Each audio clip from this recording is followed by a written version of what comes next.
Magandang buhay. Ayan, hello po sa inyong lahat. At tara at samahan nyo na naman po ang magluto nitong ating isa na namang napakasarap na ulam. And syempre, hindi lang masarap kundi healthy po din po ito. Walang iba kundi itong ating lulutuin ay itong ating adobong kangkong with tokwa or tofu. So, ayan na nga guys. So, syempre, una muna nating ipiprito dito yung ating tokwa. So, nakabili ako ng 2 piraso, yung medyo malalaki po. Tapos, in-slice ko na lang din ng ganyan. Ayan, usually yung iba piniprito nila ng buo or malalaki, tapos ini-slice na nila pag na-prito na. Pero ako, para hindi na ako mainitan or hindi na ako maghiwa, ini-slice ko na bago ko iprito. O, diba? Tapos, ayan, hintayin lang po natin yan mag golden brown katulad po ng ganito. At pag ganito na guys, ayan, pwede na po natin yan hamuin and iset aside na po natin. Ayan. So, ayan na nga sa ating panabagong kawali. Magpainit tayo at ilagay natin yung pinagpritusan ng ating tokwa. Yun na yung ating mantika na ilalagay. And syempre, magigisa na tayo dyan na itong ating bawang at sibuyas. So, medyo nag-brown out po, kaya medyo dumilim yung ating video. Pero bumalik lang din naman kaagad guys. So, pakagisa natin yung ating bawang at sibuyas. Ayan, pwede na po nating ilagay dyan itong ating kangkong. Kung matandaan niyo po kahapon, nagluto ako ng bopis. Ginamit ko yung tangkay ng ating kangkong. And para hindi po masayang itong ating dahon ng kangkong, ay syempre ito yung ating lulutuin. O, diba? At napakasarap po nito guys.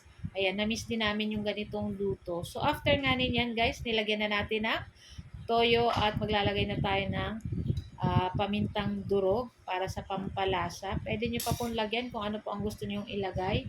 Ayan, tapos halu-haluin lang po natin iyan at hintayin nating malanta itong ating dahon ng kangkong. Ayan, so madali lang naman pong maluto ang dahon ng kangkong, kaya uh, hindi tayo matatagalan sa pagluto nito. Naglagay lang ako ng tubig para may sabaw-sabaw po itong ating kangkong. Ayan. Tapos maglalagay lang din tayo dyan ng konting sugar.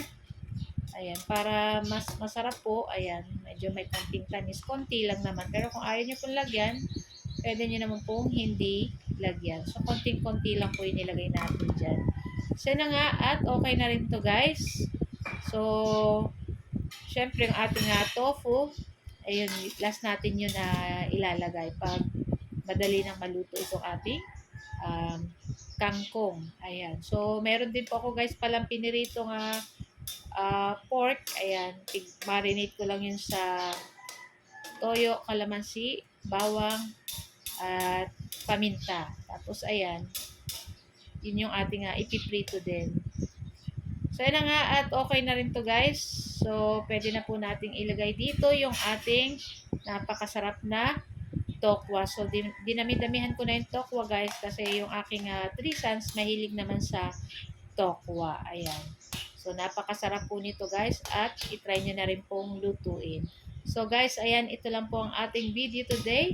And, ayan, huwag niyo po sanang kalimutan mag-like, comment, at pa-share na rin po ng ating video. At kung bago pa lang po ka sa aming page, huwag niyo po sanang kalimutan mag-like at mag-follow para palagi po kayong updated sa aming mga bagong video na i-upload.